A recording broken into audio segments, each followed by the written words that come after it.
Maintenant, ce que nous allons faire, et je suis conscient de la terrible épreuve de patience que cela a été pour vous de lutter contre votre désir de soutenir l'un ou l'autre des orateurs.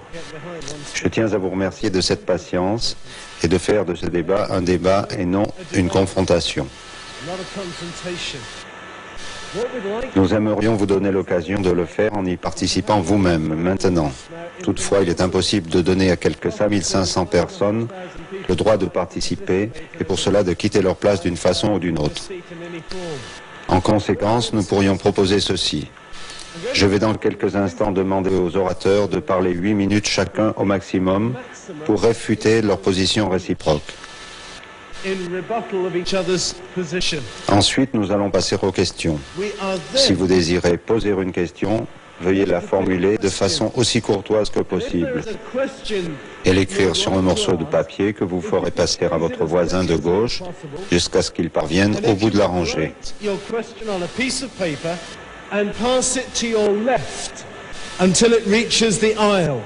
Ceux assis au bout du rang, près de l'allée, rassembleront et conserveront dans leurs mains les questions en provenance de la rangée. Du service d'ordre de bien vouloir ramasser les questions, ainsi amasser le long de l'allée.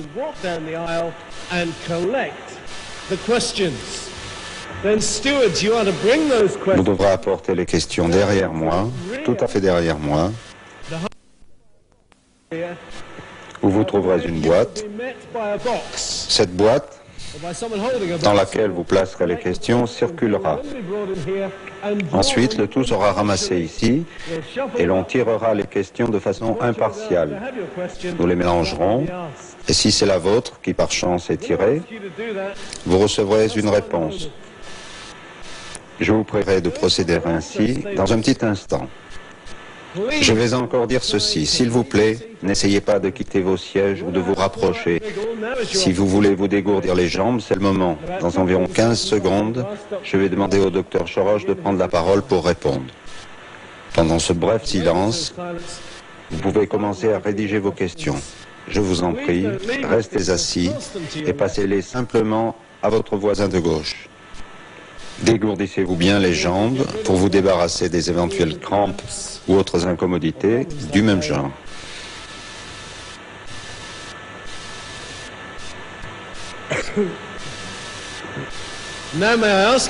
Maintenant, avec votre permission, je vais réclamer le silence.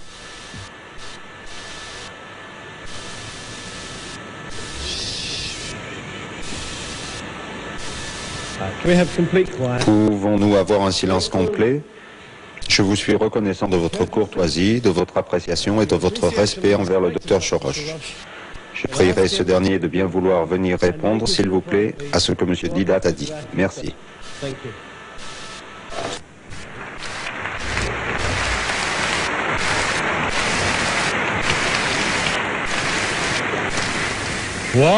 Quels gens charmants vous faites et quelle joie de prendre la parole devant vous pour répondre à mon ami Monsieur Didat.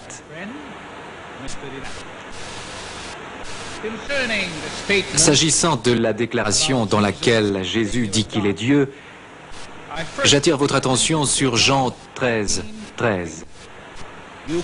Vous m'appelez Maître et Seigneur, et vous dites bien, car je le suis.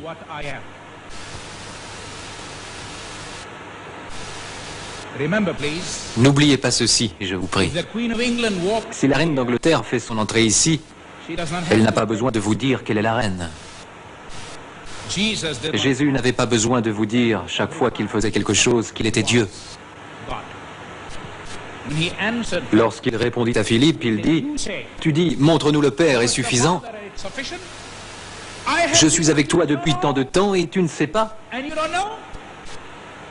Celui qui m'a vu a vu le Père. » Notre frère a cité un autre verset contenant la même idée. S'agissant des remarques de notre frère sur l'Apocalypse,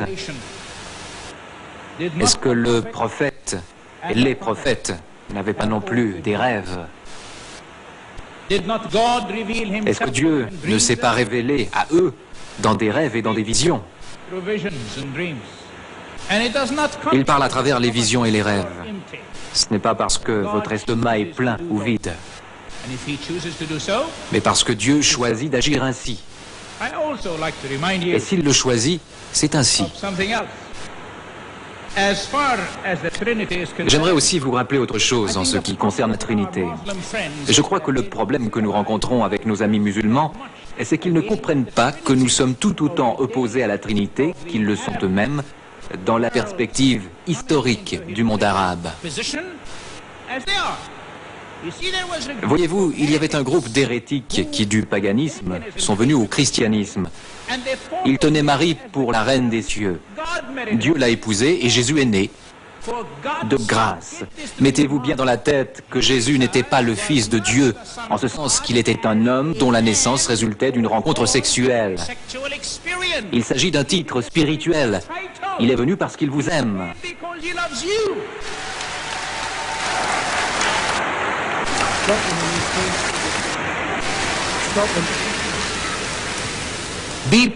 Restez patient jusqu'au bout, s'il vous plaît. Les messes à Marie, par conséquent, sont tout aussi erronées que d'autres. Notre foi en la Trinité est en Dieu, Père, Fils et Saint-Esprit. Cela ne vous étonne-t-il pas de voir que parmi les 99 excellents noms donnés à Dieu dans le Coran, pas un n'est amour, pas un n'est Père. Nous, en revanche, nous n'avons pas le sentiment que Dieu soit un dictateur dont nous devons être les esclaves. Dieu, au contraire, est un Père qui veut que vous et moi et le monde entier soient ses fils.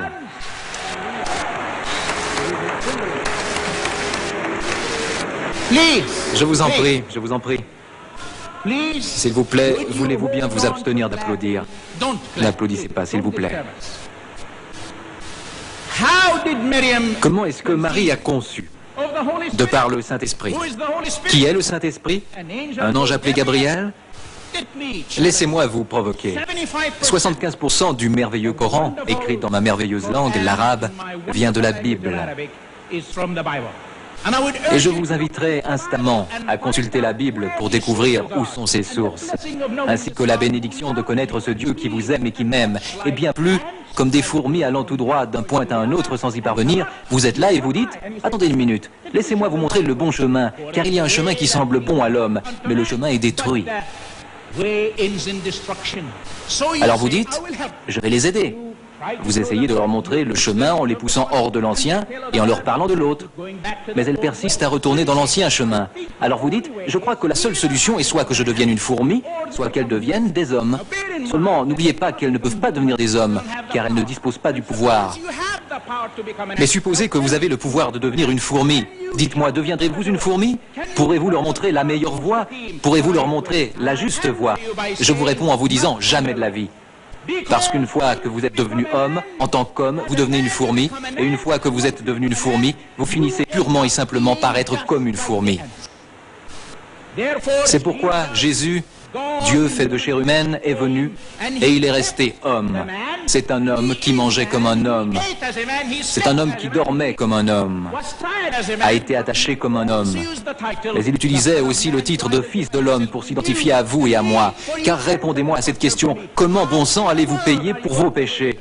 Comment bon sang allez-vous être juste?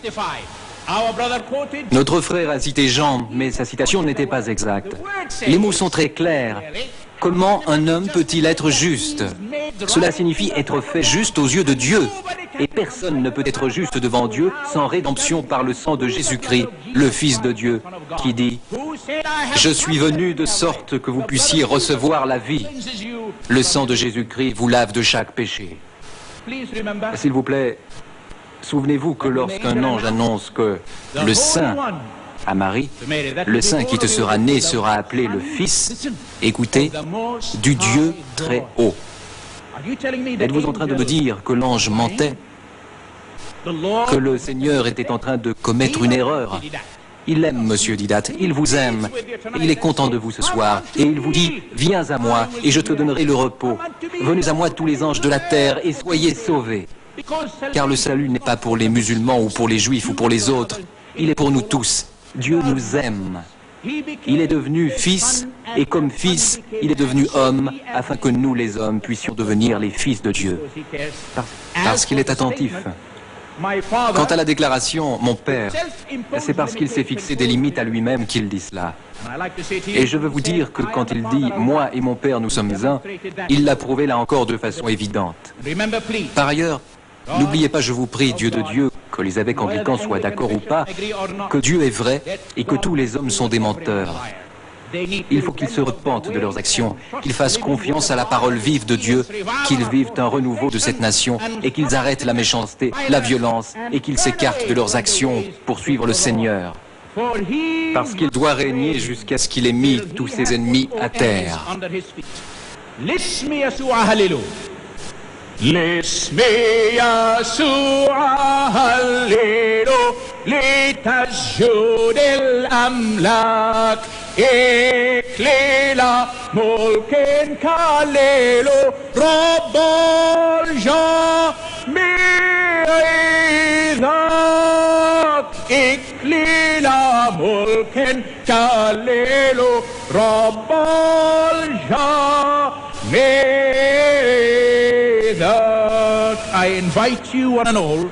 Je vous invite tous à découvrir la vérité, qui est que Dieu, dans le Christ, veut réconcilier le monde avec lui-même, de sorte que le vrai musulman puisse devenir un vrai musulman, et le vrai chrétien un vrai chrétien, quand il accepte le don de Dieu, Jésus-Christ, le Fils du Dieu vivant.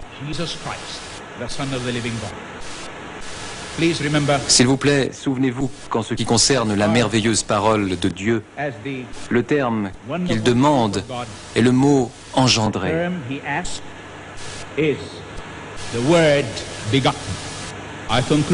Je conclus en vous rappelant que monogénisme parapatras est le terme, c'est du grec, et c'est le seul Fils de Dieu de ce genre. En d'autres termes, il est le seul venu de Dieu pour prouver son amour et personne d'autre. Merci de m'avoir donné la joie d'être avec vous.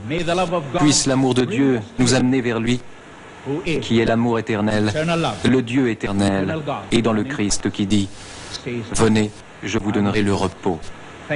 Merci, merci beaucoup.